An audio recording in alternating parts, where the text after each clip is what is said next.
One bill could change my life tonight, but then I'd become exactly what they think I am.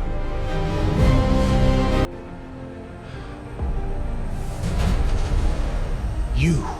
Out of everyone in this world, it had to be you. I'm sorry. I won't make the morning meeting. Something happened tonight, something I can't walk away from. That was my last chance. You never knew my name, but your company knew my pension number. For 13 years, we paid for mistakes we never made. I had every reason to hate you, but I couldn't become you. I spent my entire life believing money revealed character. Then one night, the poorest man in the room showed me who I really was. He protected my money when I didn't deserve his respect. Sterling Blackthorne set a briefcase containing $100,000 open on the bench beside him, then closed his eyes and pretended to sleep, certain the poor black man waiting for the last bus to Philadelphia would not resist a sum that size. But Jonah Reeves did not take a single bill. He closed the case, draped his own jacket over Sterling's shoulders, and missed the final departure of the night to stand guard over a stranger he had every reason to despise.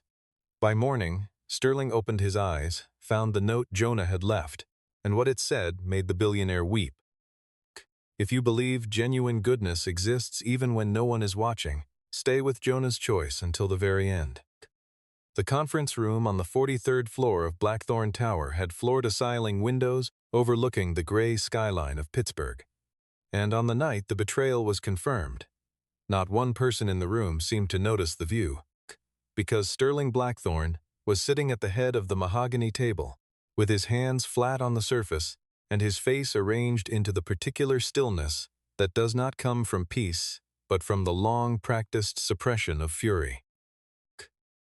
The man whose name appeared on the audit folders, Marcus Hale, a friend of 22 years, a man who had stood beside Sterling at his father's funeral and helped build the Eastern Logistics Division from a single warehouse, had already been escorted from the building before the meeting began, which Sterling had arranged not out of mercy for Marcus, but out of a need to speak plainly without having to look at him.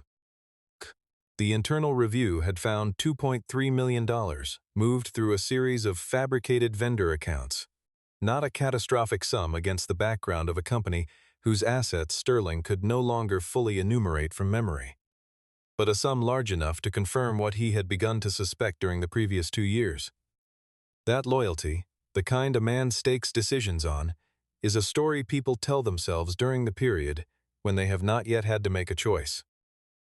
He said this aloud as the meeting drew to a close, without drama, without grief, with the flat certainty of someone announcing the weather before a long drive. That loyalty lasted until the number was sufficient, and that from that evening forward he intended to test every person he trusted before extending that trust. His chief of staff, Eleanor Voss, who had worked for him for 11 years, without a single occasion of dishonesty he could identify, wrote nothing in her notebook for the several minutes that followed, and the tightening at the corners of her mouth was the only response he received.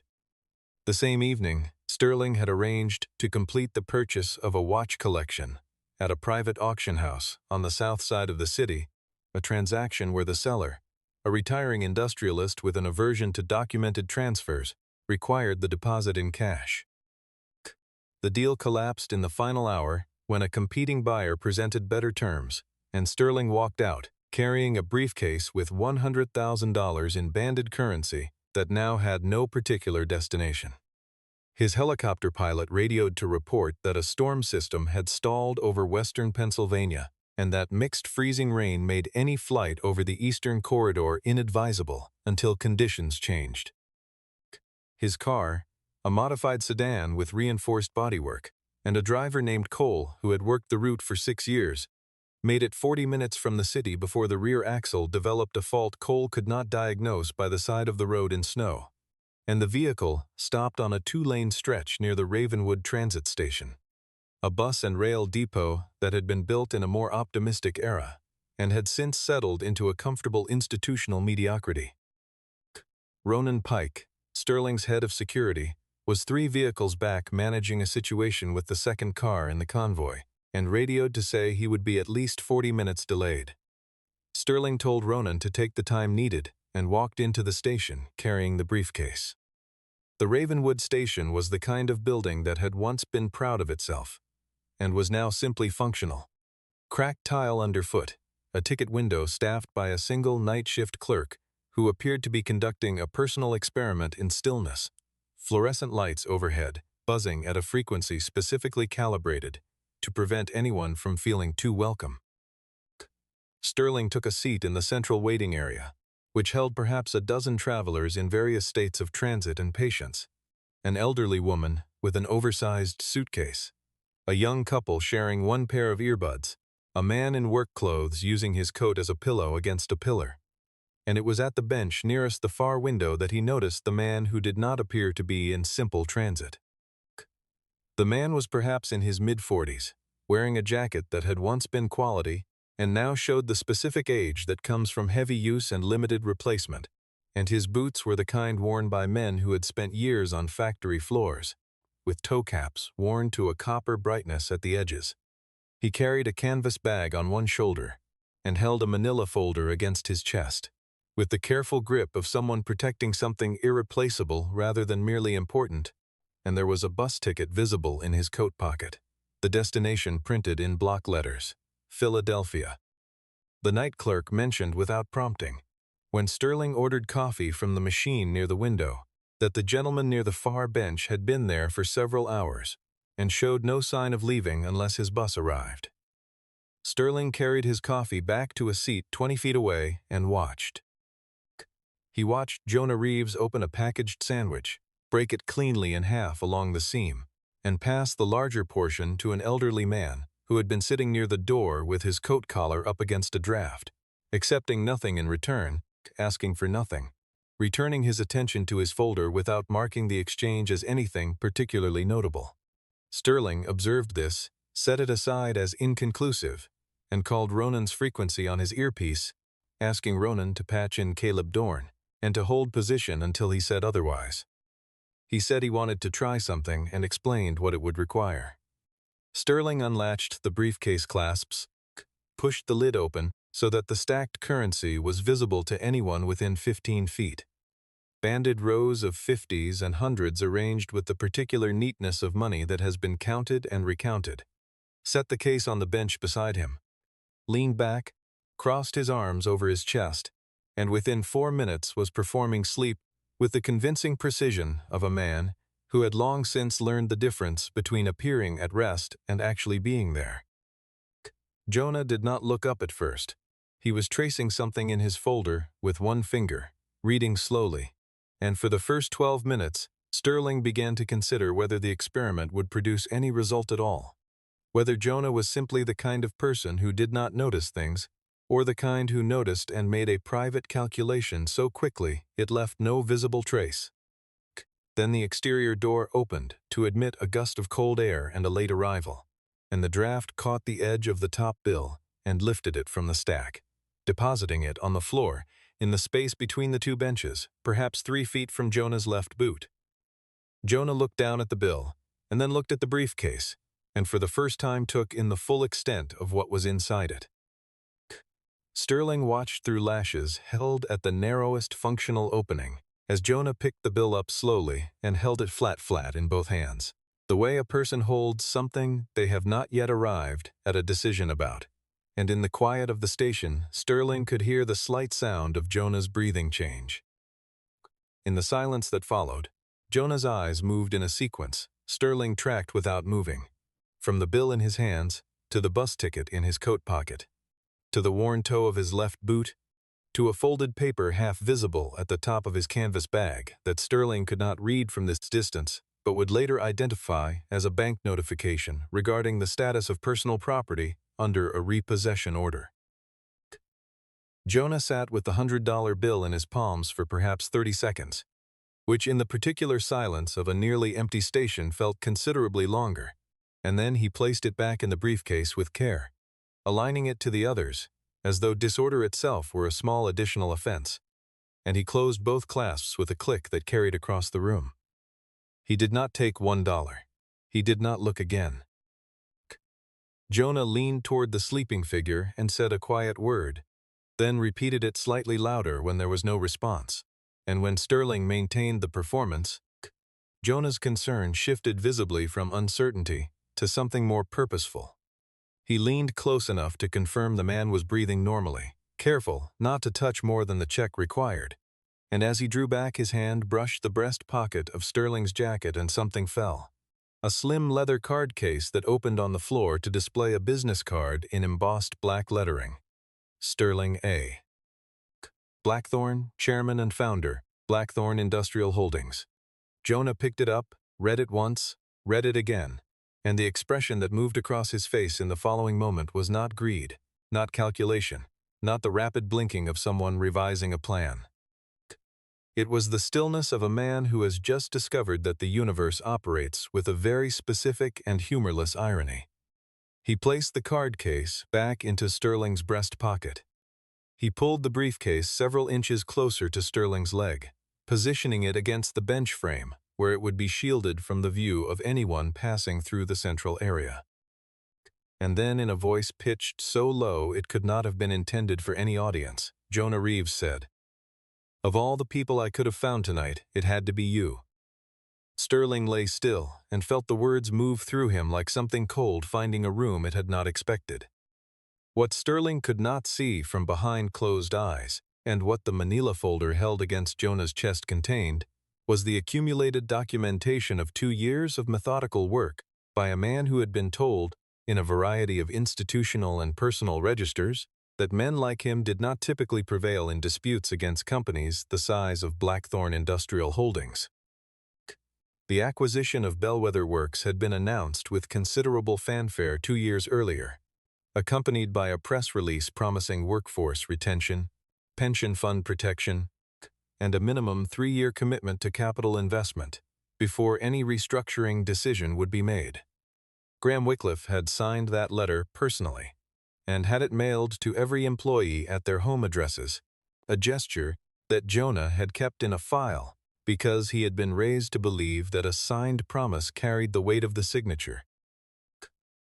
8 months after the acquisition closed, Wycliffe announced that an efficiency review had determined the facility could not be made viable under current market conditions and would cease operations within 12 weeks.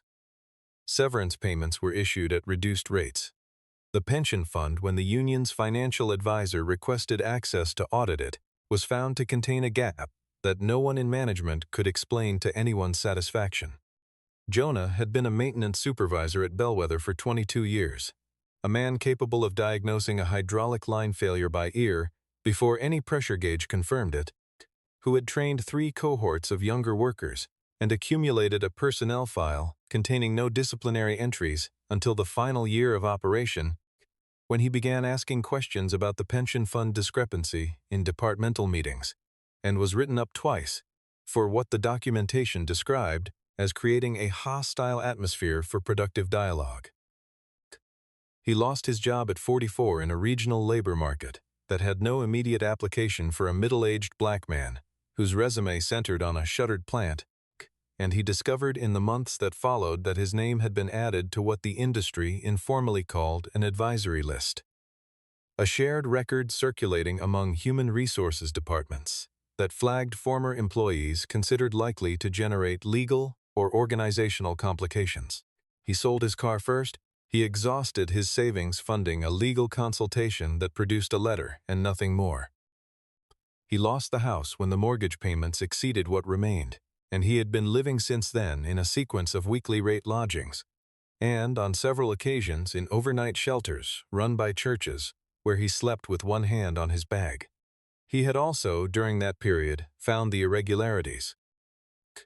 A former internal auditor named Mara Sutton had contacted him through a mutual acquaintance before she left the industry entirely, and the files she passed to him showed pension fund transfers authorized by signatures that did not match the institutional signature cards on file.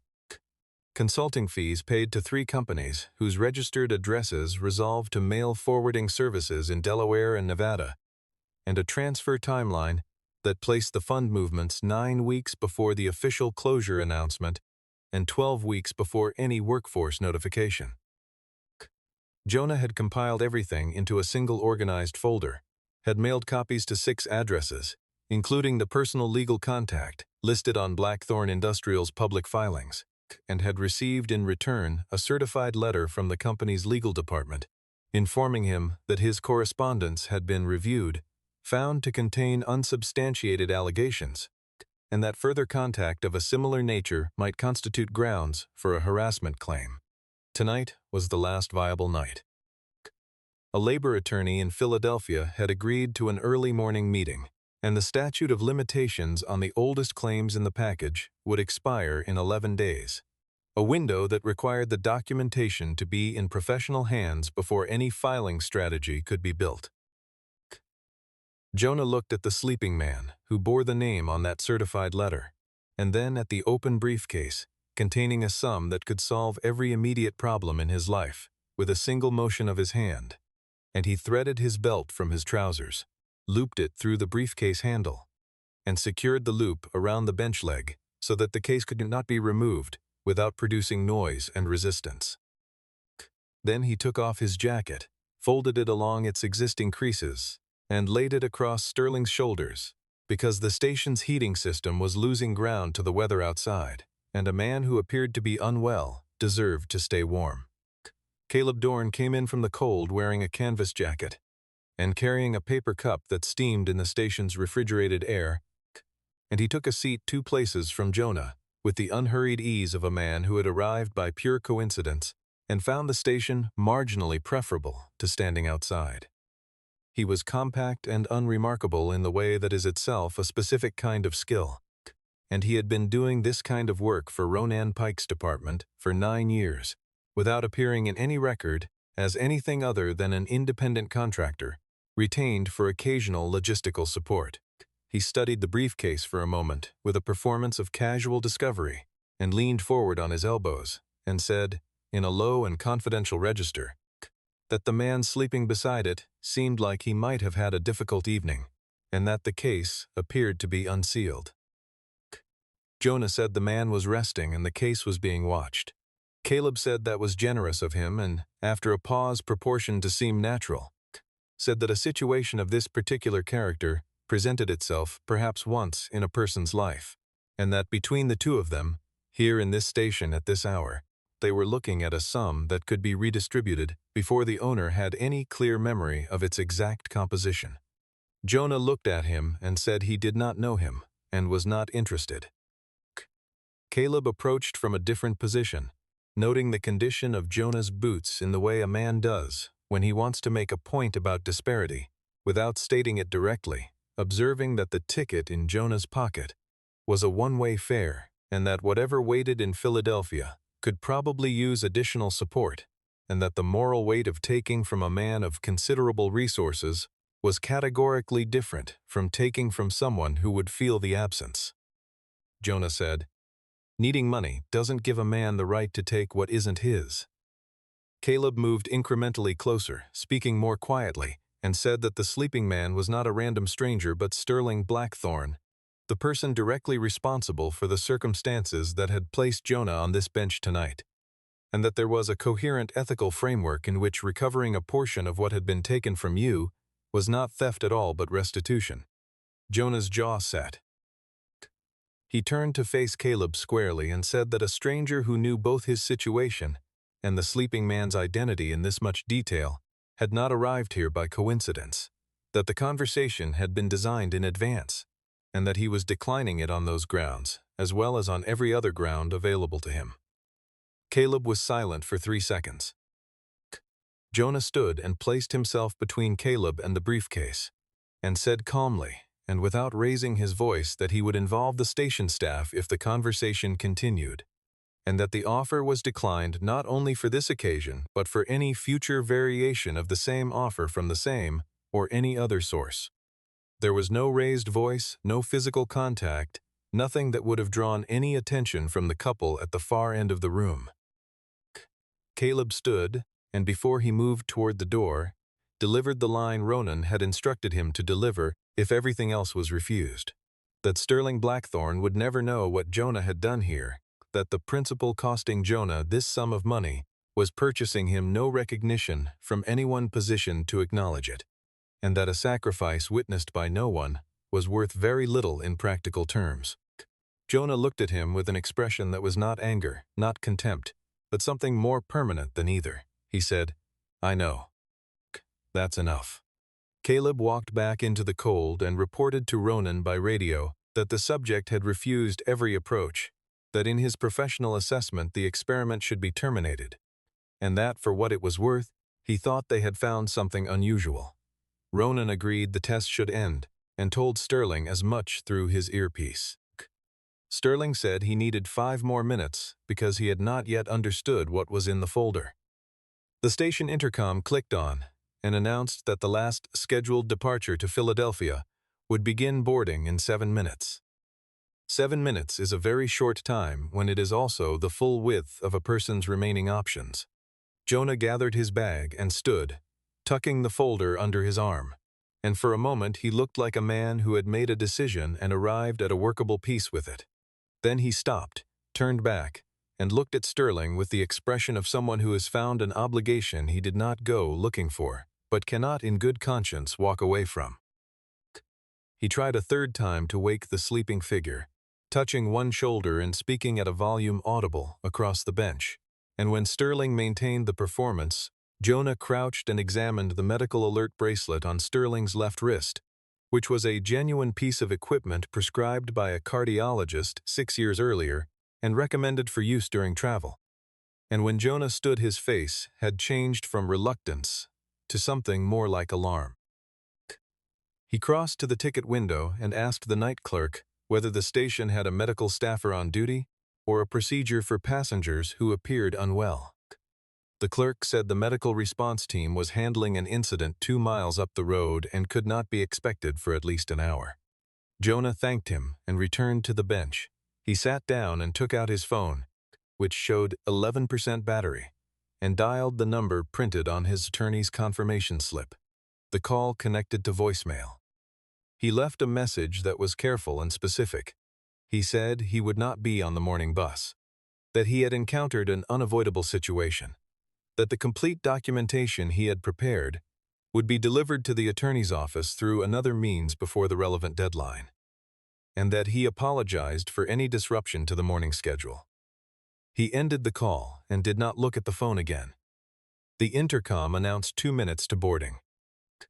Jonah watched the other waiting passengers collect themselves, the elderly woman with the suitcase, the couple with the shared earbuds, the man from the pillar who had Jonah's half of the sandwich in his coat pocket, and he watched them move toward the platform gate, and he sat still.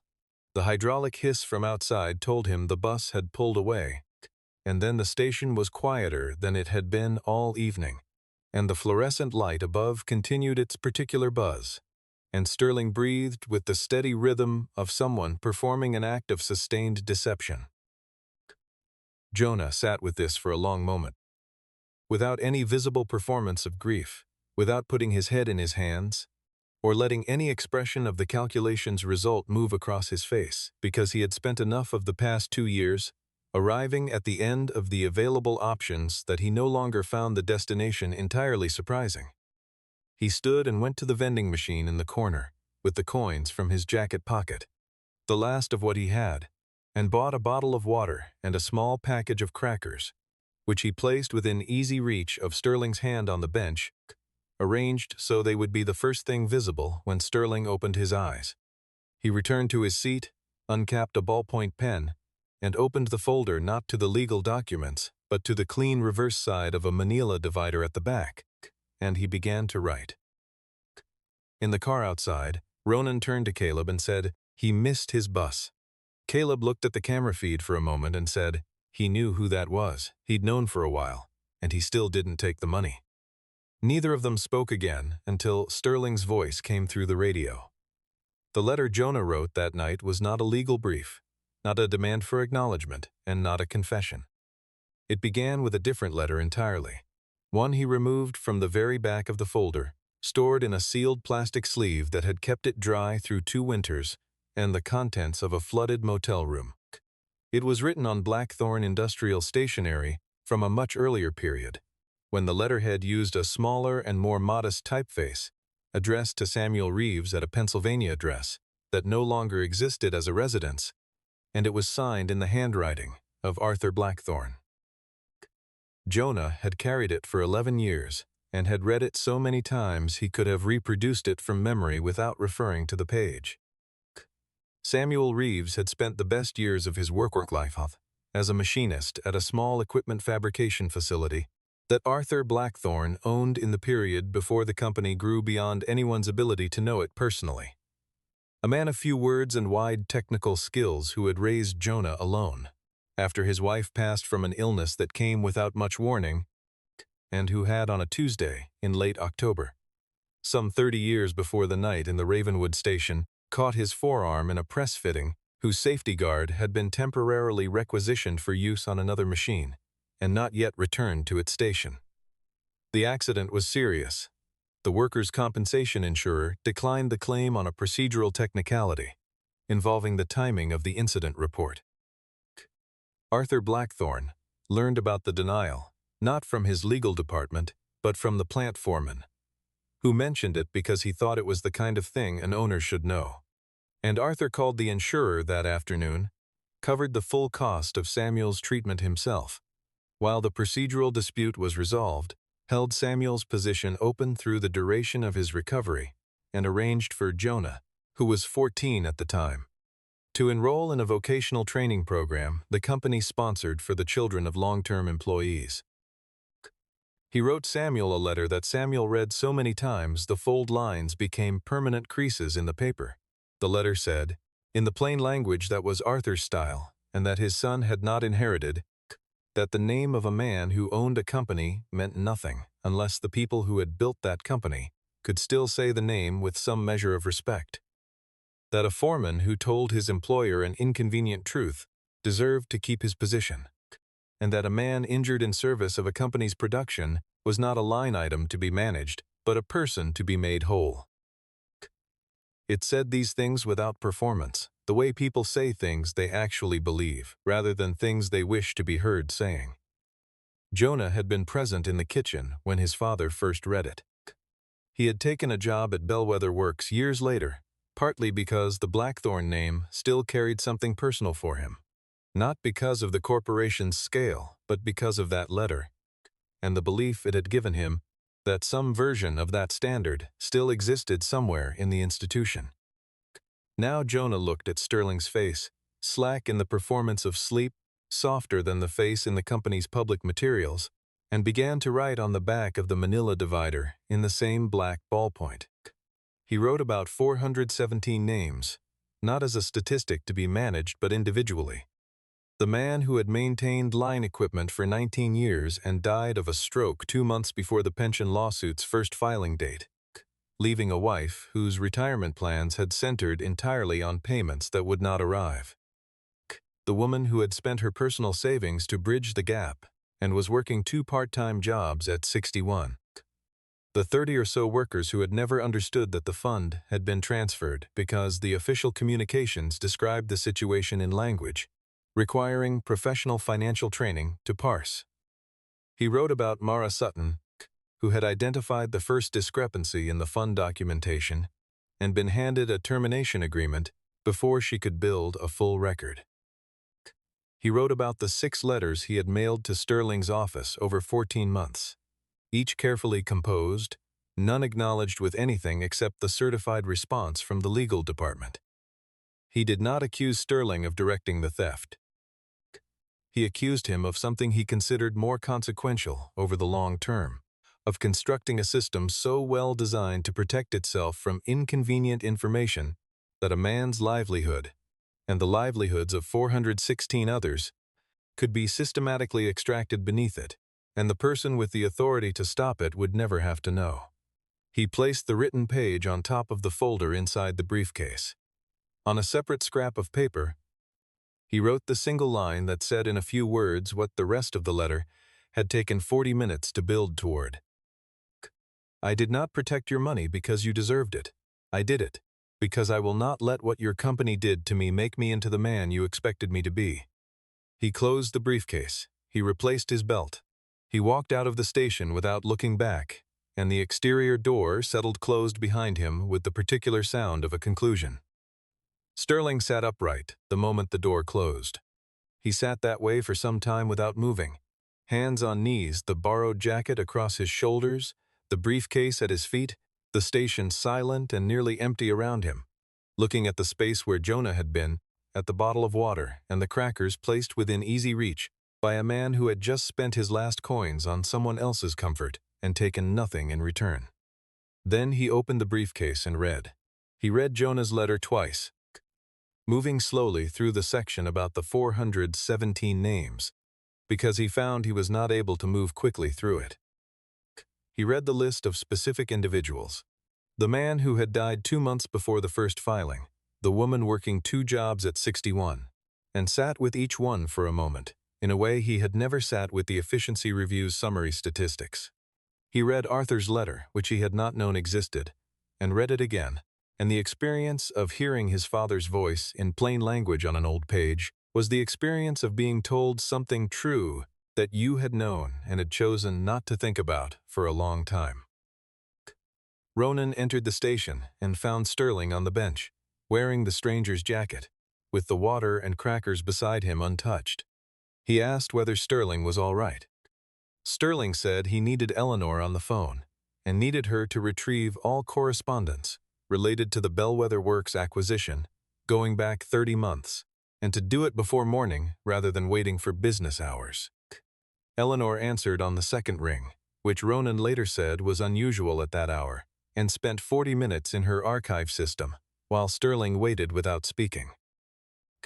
She found 73 items that had been routed through the general legal intake system and closed without escalation to executive leadership. 6 of those items were letters from Jonah Reeves. The oldest was dated 14 months earlier. None had reached Sterling's desk. Sterling asked Eleanor to explain how this was possible.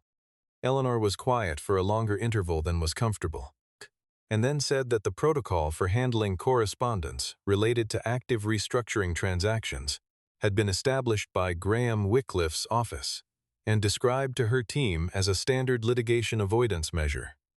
That correspondence, which was potentially adversarial in nature, should be held at the legal intake level, rather than passed upward, on the theory that documented executive awareness of specific worker claims during an active transaction created liability exposure.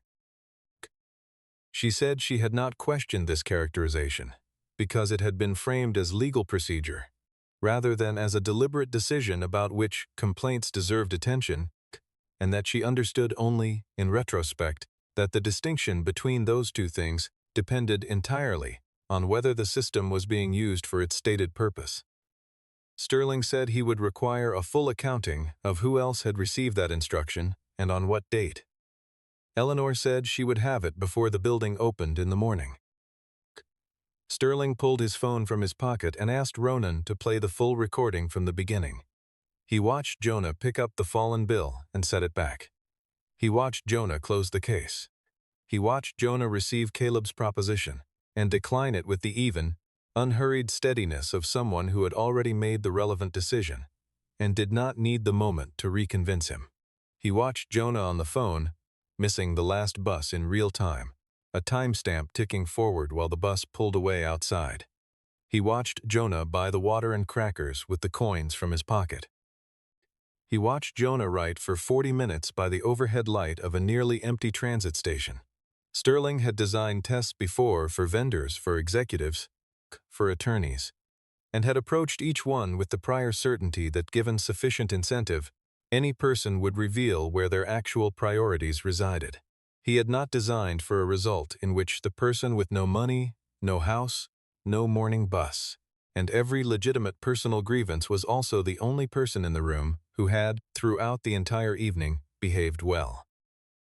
He sat in the Ravenwood station until the windows went from black to gray and did not sleep, and at some point in the early hours, without knowing when it began, Sterling Blackthorne was crying in the way people cry when they are not performing for anyone but themselves. Ronan found Jonah at a church on the eastern edge of the town that kept its doors open through the night hours for anyone who needed shelter from the weather, a small building with wooden pews and a furnace that operated intermittently, and with a characteristic enthusiasm that did not necessarily correlate with temperature outside. Jonah was in a middle pew with his bag on the seat beside him and his folder open on his lap, making notes in the margin of one of the documents, and he looked up when Ronan entered and recognized him from the station without being told his name. He listened while Ronan said that his employer was outside and would like to speak with Jonah if Jonah was willing. Jonah was quiet for perhaps a minute, then put the document back in the folder, picked up his bag, and stood.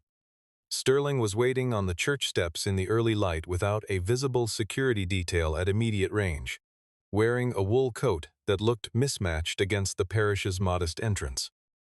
He began speaking before either of them had fully adjusted to facing each other in daylight, in a normal relation, rather than in the performed arrangement of a sleeping man and an unwilling guardian. He said, "You knew I was awake," Jonah said. "I knew when Caleb came in." Sterling said that was fair. Then he described the entire arrangement. The briefcase had been real. The man who had approached Jonah was his employee. The cameras had been running from his watch and his phone. The experiment had been his design, and had been built on his conviction that Jonah would take the money. And he had been wrong in a way that he could not attribute to a deficiency in the test's design. He offered Jonah the full $100,000. Jonah looked at the briefcase for a moment, and then at Sterling and said, "No." He said it without anger and without the performance of principle. And when Sterling continued, with the explanation that the offer was genuine, and not charity but acknowledgement, Jonah interrupted him politely, and explained that accepting $100,000 from Sterling Blackthorne personally, at this hour, outside a church, would convert the matter of 417 workers' pension contributions into a narrative about one man's generosity toward one individual, and that this narrative would be significantly easier to tell, and would cost Sterling a fraction of what the story that actually needed telling would cost him. He said he had no interest in being made personally comfortable, in exchange for making Sterling feel absolved. Sterling asked what Jonah required in order to believe that Sterling was willing to do what was genuinely needed. Jonah looked at him for a moment and named 6 things without a list in hand. Access to the board meeting before any prepared statements were released, Mara Sutton's record cleared before any other action was taken, all asset transfers related to the pension funds frozen before that morning's trading opened, Graham Wycliffe's access to company document systems suspended before a full audit could be completed, Sterling's personal acknowledgement on the record that the letter-blocking protocol had operated under his authority regardless of his knowledge of it, and the $100,000 placed into a legal fund for workers who could not afford individual counsel. Sterling agreed to each one without negotiation.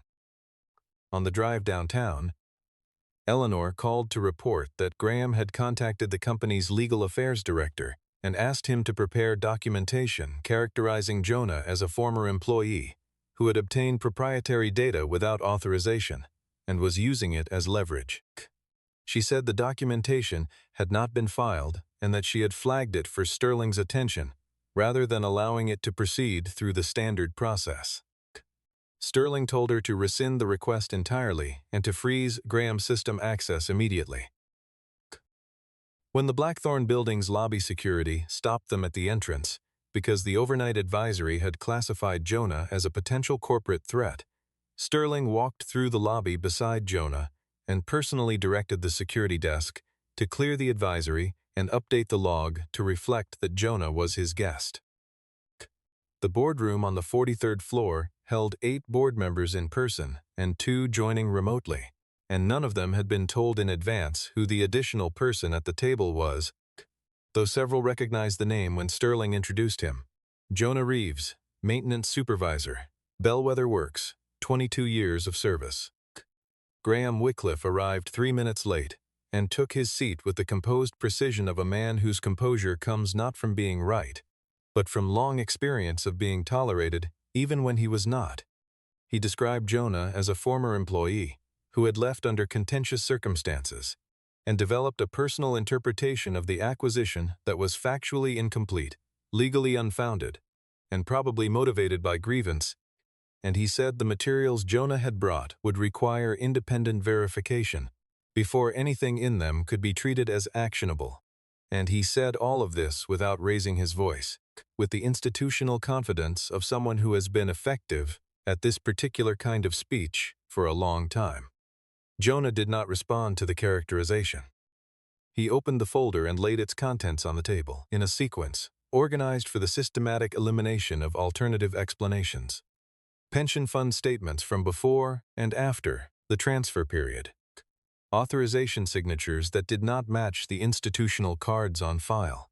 3 consulting contracts with companies registered at addresses that were mail forwarding services. A corporate registry search showing the beneficial ownership of 2 of those firms connecting through holding companies to an investment vehicle listing. Graham Wycliffe's brother-in-law as managing partner. A timeline placing the fund transfers 9 weeks before any workforce notification. Mara Sutton's written statement, delivered in person via video call. She joined from her apartment, confirming the authenticity of the data and describing the conversation in which she had been offered a termination package conditional on retaining no copies of internal financial documents. The board members who had been taking notes had stopped. Graham pivoted and said that Sterling had approved the Bellwether restructuring framework and bore the same ultimate fiduciary responsibility as any member of executive leadership, which was not incorrect, and which Jonah did not attempt to dispute. He said clearly to the room that he was not present to protect Sterling Blackthorne's reputation, that Sterling had constructed a system in which people with the means and the motive to cause harm could rely on inconvenient information, never reaching the one person who had the authority to act on it, and that this constituted a failure of leadership that existed independently of whether Sterling had directed any specific action. He said the board should weigh that distinction carefully when it considered accountability. Sterling looked at the table for a moment and said, into the silence, "He's correct." The emergency audit was ordered before the meeting adjourned. Preliminary findings delivered to the board within 72 hours confirmed $84 million removed from the pension fund, through mechanisms engineered to present as routine consulting expenses, beneficial ownership of the receiving entities traceable through 2 holding structures to Graham's family connections, and a pending land sale of the Bellwether property to a buyer with ties to the same network. Graham's system access was suspended. His attorney arrived that afternoon. The board voted to require Sterling to temporarily step back from the chairmanship pending a governance review. Sterling accepted without invoking his ownership position, without arranging a proxy challenge, and without issuing the preemptive public statement his outside counsel strongly recommended. And this surprised every person present except Jonah, who was no longer in the building. Sterling did not contest the board's governance decision. He had majority ownership and the legal means to override the vote, and he did not use either. His legal team prepared a restoration plan that he submitted without revision. The $84 million removed from the pension fund would be returned in full, from a combination of whatever the legal recovery process produced, and Sterling's personal holdings if the process moved too slowly to meet the workers' actual timeline of need. Interest accrued on the missing funds would be added to individual accounts, rather than absorbed into a general settlement pool. Severance payments issued at reduced rates would be recalculated and the balance paid. Every name placed on the advisory list for filing complaints, Jonah's included, would be cleared, and the list itself submitted to the Labor Board as evidentiary record. The pending sale of the Bellwether land was canceled. The facility would be converted over the following year into an industrial trades training center focused on maintenance and clean energy systems. An independent worker advocacy board would be established with direct access to the full board of directors, bypassing executive management entirely. Sterling would sell a portion of his personal holdings to fund the pension restitution independently of the litigation timeline, because the workers had already waited long enough. Eleanor Voss submitted her resignation the morning after the board meeting. Jonah, when Sterling told him, asked Sterling to pass along a specific request. that Eleanor consider remaining to dismantle the letter routing protocol herself, under independent oversight, since she understood precisely where its operational boundaries were, and therefore where the damage could be found. Eleanor accepted. She spent the following 4 months working with an external governance consultant to redesign the correspondence intake system. The new protocol required any correspondence alleging financial irregularity related to a specific Blackthorn acquisition to reach the chairman's desk within 5 business days, with an external log maintained by a party independent of the company's legal department. Graham Wycliffe's situation passed into the custody of a federal investigator and 3 attorneys, and would occupy that space for a considerable time. When Sterling, for the 3rd time, attempted to place $100,000 in Jonah's hands, Jonah accepted a portion, the cost of the Ravenwood to Philadelphia bus ticket he had sacrificed, the replacement fare he had never purchased, the out-of-pocket filing fees for his legal documentation, and his share of the pension restitution calculated identically to the share owed to every other former Bellwether employee. The remainder of the $100,000 went into a fund that retained labor attorneys for pension and wage theft cases where the affected workers lacked the individual resources to pursue them. The fund operated under a board that included 2 former Bellwether workers, a labor economist, and a retired judge. Sterling held no committee seat on the fund and directed no aspect of its case selection, having offered both and been told, with courtesy and firmness, that his most useful contribution was financial, and that his oversight would reproduce the structural problem the fund was designed to correct. Sterling did not argue. He was learning, more slowly than he would have preferred, that the kind of leadership his father had described in a letter to a machinist was less a matter of authority than of willingness to hear things that cost you something to know. 1 year after the night at Ravenwood Station, the converted Bellwether facility opened as the Reeves-Sutton Industrial Training Center, a name chosen by the Workers' Committee and announced without prior notice to Sterling, who received the information in an email from the governance board and read it twice before understanding that the gesture was not directed at him. The majority of the 417 former Bellwether employees had received their pension restitution in full or were within months of receiving it. The legal proceedings against Graham Wycliffe were ongoing and would be for some time to come, and Mara Sutton had been retained as a consultant to the Audit Commission at a compensation level that reflected, for the first time in several years, the actual caliber of work she had been doing. Jonah Reeves took a position that had not previously existed, Director of Worker Advocacy, reporting not to any member of executive leadership, but to the Independent Oversight Board, with a charter, giving him direct access to the full board of directors and a mandate to bring unresolved workplace grievances to that body, without passing through any executive filter. Sterling had proposed the role and then removed himself from the design process, leaving the job description to Jonah and the governance consultant. Sterling kept the jacket in a small frame on the wall of his office, not in the prominent position behind his desk where visitors would ask about it, but near the window where he sat in the mornings before the building filled, in a spot where he would see it when he was alone. He put no placard beneath it explaining its origin or its value. There was only a small card with a line written in ballpoint pen. "I know, that's enough." On the 1st anniversary, Sterling drove out to the Ravenwood station alone and sat on the bench where he had once pretended to sleep.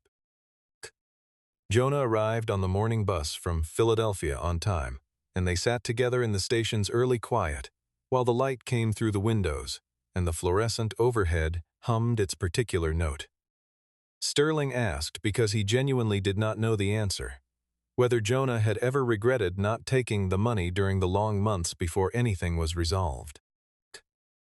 Jonah was quiet for a moment, and then said there had been nights when he had held the question differently, when $100,000 had felt less like a moral question than a practical one, when the distance between principle and survival had been narrow enough that he could see both sides clearly, but that taking the money would have left him needing to be rescued from the version of himself that would have made that choice, and that was a rescue no amount of money could fund.